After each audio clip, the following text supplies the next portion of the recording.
Cassidy.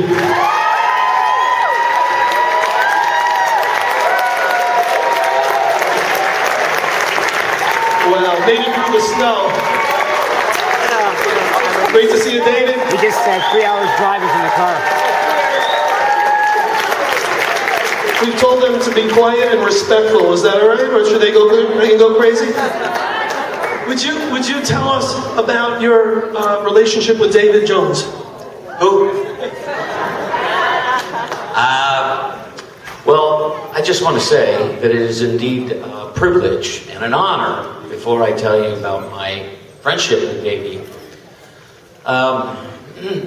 Boy, I've had such an incredible ride.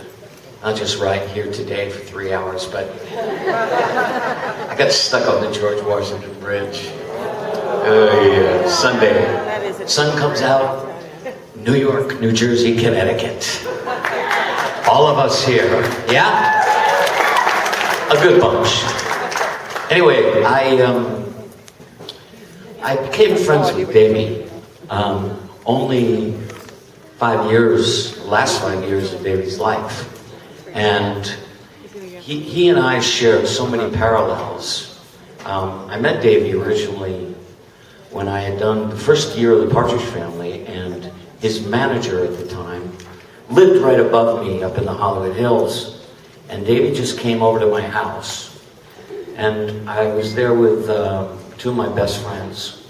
And we were sitting around playing guitar. It was on a Saturday or a weekend. And knock was at the door. And I went to the door, and sure enough, there was Davy Jones.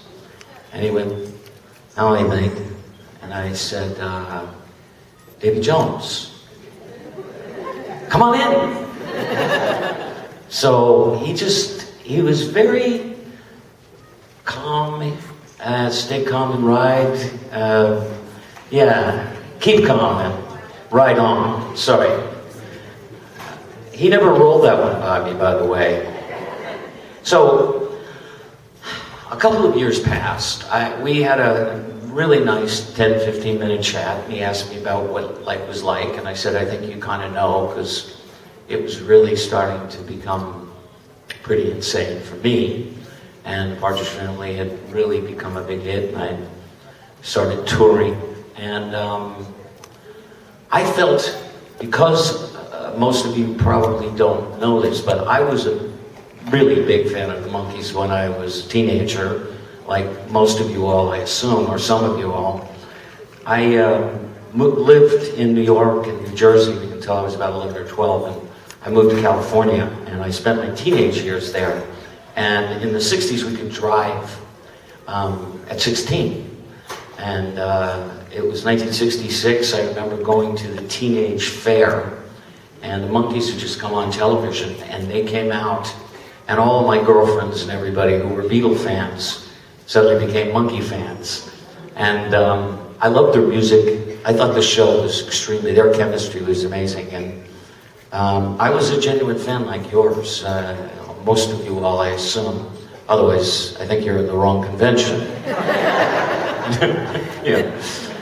Yesterday, the Elks Club is down the road, right? Yeah. Yesterday, Peter Tork said the genesis of Beatles to Monkees to Partridge Family. Yeah.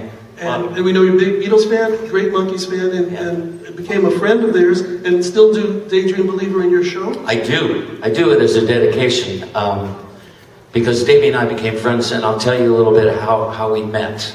Other than that initial meeting, we had seen each other a couple of times. I got to meet Linda and his two beautiful daughters, and Linda's beautiful daughters, Ty and Sarah, and they were relatively young kids and beautiful.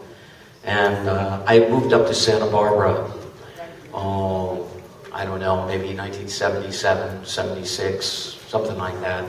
One does lose track after a number of decades, doesn't one? I guess the years, they just keep spinning by. Twirling in my case, but I have to say that I became quite good friends with Linda and spent quite a lot of time around Ty and Sarah. And Davy and I guess he had moved to London, moved to England, and we never really our paths never crossed. I really had no knowledge of he as a person and as a guy and as a human being, and because of where the travels have taken me and they took him, I never got to meet, in fact, I've never met Peter Tork. I'm sorry, I assume, is he still here or no? I think we could arrange that. Yeah, I'd love to meet him. No, big fan. I mean, obviously, I grew up, as I was telling you, and I'm probably going to ramble on, if that's okay, and just tell you my sort of life story. If that's all right. And you're touring with Micky. So. Yes. In fact, Micky and I are going to be playing at Westbury Music Fair on November 21st, 2nd, something like 22nd, I think. And it's our first show, along with Peter Tork. And Peter Noon, sorry, we were just talking about Peter Tork. Peter Noon is not here, I assume. Let's hope not. No, I mean, I didn't want to insult him, that's all. No, he's great. I did 2 shows I'd never done until this past year. Davy and I'll back up, I'm jumping around chronologically, but we, about 5 years before he passed last year, we did a show or 2 a year together. And in the process of that, we got to know each other, but we really started to get to know each other in Saratoga Springs, where I spend my summers, and I've had a house there, and I spend a good part. I use that as a base as we tour all over the world, but I come back there in the summertime because I live in South Florida, near where Davy lived. Both of you, I see. You came for the weather, right? Yeah. Well, no. You can't complain about this. I mean, I grew up here and have spent a lot of time here, as some of you may know. Anyway, Davy was the only person that I ever shared a bill with, shared a stage with. And during the course of I'd say about 6 years ago, he came up to Saratoga because Saratoga, I raised and breed thoroughbred racehorses. We had both a passion for doing that. He sort of lived my dream, which since I was a little boy, I used to go riding all the time, and he became a winning jockey, which I was always jealous and envious of him, and he talked to me a lot about the experience because I couldn't imagine, but his passion, and one of his certainly, was his horses and being around farm and being there. And if you do what we have been doing for as long, it's incredibly soothing, calming. It's an environment where you can really get in touch with yourself. They do a lot of thoroughbred and also just general equine therapies. Some of you may have heard this story that a lot of homeless kids, a lot of kids that have had really, really difficult lives and broken homes and homeless, they've been taken and been put on farms and coming from really difficult circumstances. And it's been incredibly beneficial to them. And being around horses, I've always found I get really centered and connected with my own self and my own spirit and all of that. And he and I talked about that. And I think that we shared not only that, but also the passion for racing. So about 6 years ago, right before we decided to do a show together and go out and do concerts together, he came and he was walking by my box where I was sitting, and we hung out the whole afternoon. And I went back to the barn where the jump horses are, which Davy was into, and we call them jump horses here. They call them, either steeplechasers or hurdlers, but they're jumpers. And in the UK, it's a much, much more prestigious, much bigger thing. And I spent a lot of time in England, and I know as Micky has as well. But we had such a bond that day.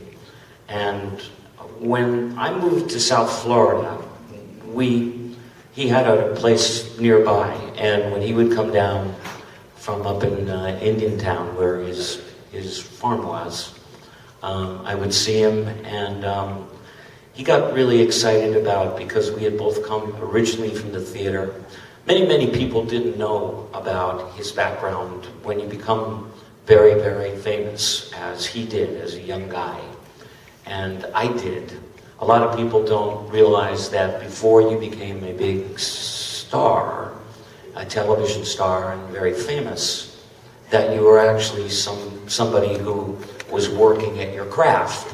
And I mean, I always played music and played guitar and was into, all kinds of great music when I was growing up. And my dad and my mom were both singers, and my grandmother was an opera singer and a concert pianist. So I had it all around me.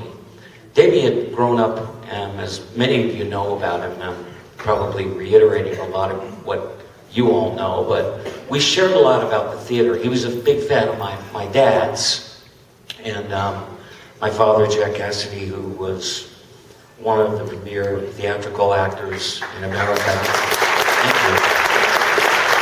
See, Dad? I still remember you. Yeah. He was kind of a legend in the theater, and I remember being 3 years old, and I realized when I was 3 and I lived here in Manhattan, I saw him in a matinee, and I knew from that afternoon, I always knew what I wanted to do. So we both had started in the theater. Me in my last year of high school in LA, I was working with the LA Theater Company, and I moved back to New York when I was 18, and my very first professional job was on Broadway. And I got flown out to do a screen test, and the next thing I knew, I was auditioning for television shows, and I did a bunch of the shows, which some of you, I think, will probably remember, the hour dramatic shows like Bonanza, Mod Squad, Marcus Welby, FBI, Ironsides. Yeah, it's been a while. Sometimes they run some of those shows, and my son came up to me about, I don't know, a year ago, and he said, "Oh my God, you looked like you were 12. What? I just saw you on Bonanza." That's right. I was on Bonanza. Hell, I love wearing them cowboy boots. So anyway, I digress. I shared a lot of the same experiences with Davy about our careers, and for a long time, because of my success, it became very difficult for me to move on and become a serious actor, which I'm not sure I ever became, but at least taken seriously as an actor and as a musician.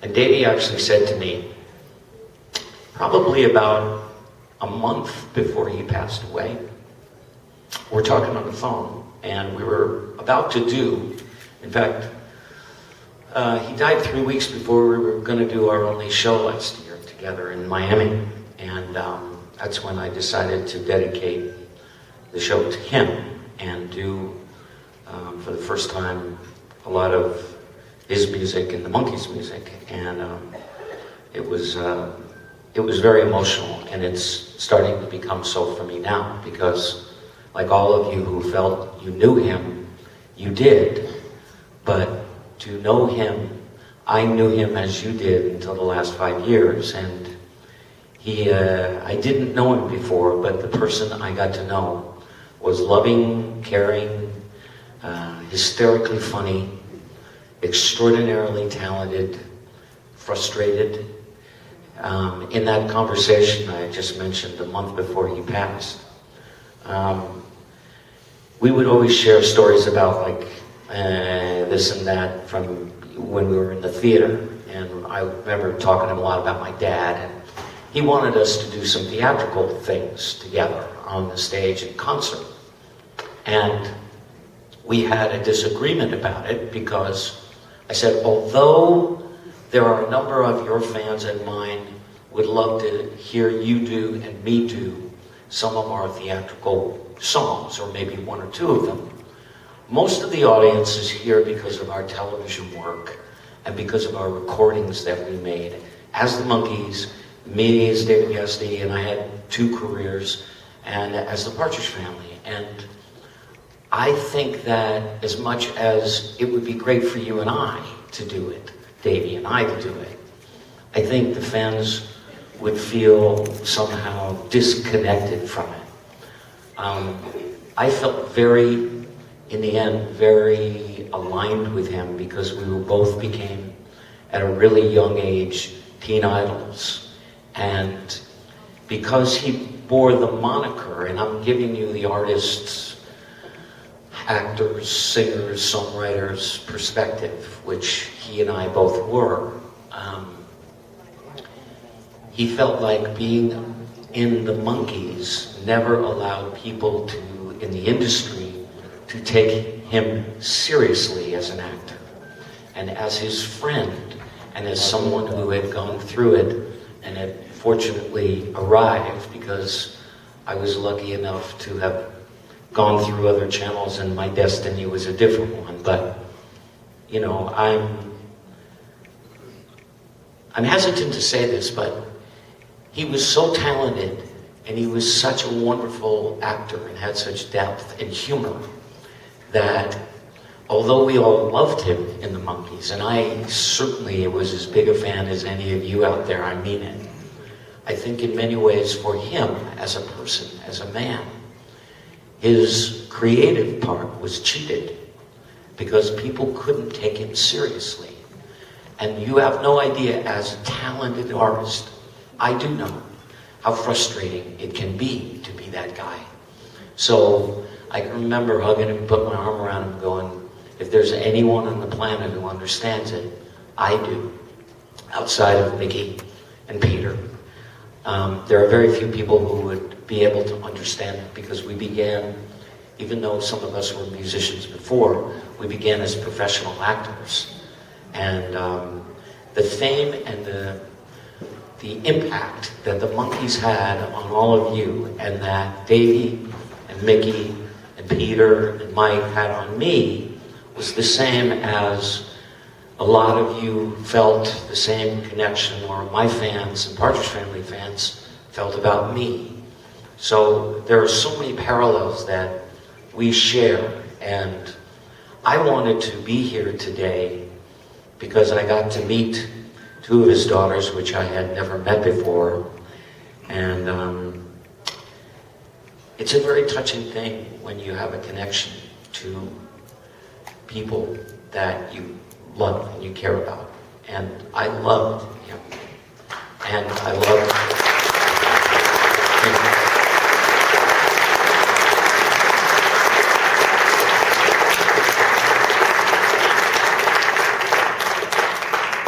I just want to finish this story. I tend to go on, and I'm sure you all have a schedule. But there's... Keep going, it's okay. Oh, okay. I don't know. I mean, I just showed up. I drove in and changed my shirt. Seriously. I got a plane to catch, but I'm here because I wanted to be here for the girls and for him, and also for you, because you're the reason that we get to do what we do.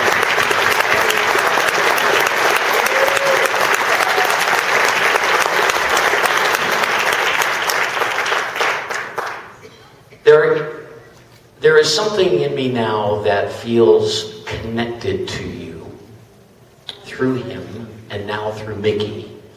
And believe me, I'm really excited. Micky and I started rehearsing and putting the show together for March. And you know, the first time I had met Micky once or twice back in the mid-late 70s, and I'd spent a little bit of time with him, not a lot. I mean, we were both at, you know, like at parties where people, musicians we knew, and hung out and talked a little bit about it. But the respect I have for all of them is enormous, because I know I experienced something myself that was so sensationally successful that you don't come out of it the same way on the other side. You know, for me, 5 years of touring around the world and being that guy changed my life. And in many ways, I mean, I can't thank God or all of my fans enough for giving me that experience and still caring about my work, so I get to do what I love to do still. And the talent, the appreciation I have artistically and creatively for all of them is enormous, and that's great respect amongst peers. And when I saw Micky again the first time a couple months ago, I put my arms around him and I said, man, the journey you have been on, and he looked at me and he said, right back at you, brother. The journey we are. And it is about enjoying the journey, and for whatever this is worth to all of you, being here, I never prepare what I'm going to say, as you probably noticed. I just speak from my heart and speak from what my authentic self is. And I tend to be a very emotional human being, which other people sometimes, particularly in the culture we live in, they assume it's weakness. And in fact, it's a great strength. To love and to care and to feel and to have passion and to be connected and to feel like I want to share myself with you. I want to share my passion for you and for the music and for being here. I feel privileged and honored, and I want you to know how grateful I am to everybody here who's responsible for it. And to the girls, get up here, girls. Come up with me.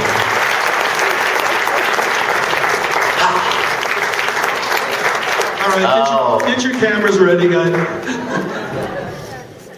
Taya, you know, you do. Awesome. Well, I'm not sure it'll go over this starched shirt, which is as wrinkle-free as I could get it in my suitcase. Let's do this. All of you guys get in here and do this with me. And if you want to take a photo, by all means do. We will be here for a few minutes and do this, and we'll move around. Oh, so sweet. Yeah. You know, I have to say this still. I know he's up there. Oh, God. I know he sees this and feels, I know him well enough to know that all our conversations about being a father, being a parent, and being somebody who has matured and grown and felt like that's the most important thing in our lives. Man, thanks, buddy, for this moment. I appreciate that one for big time.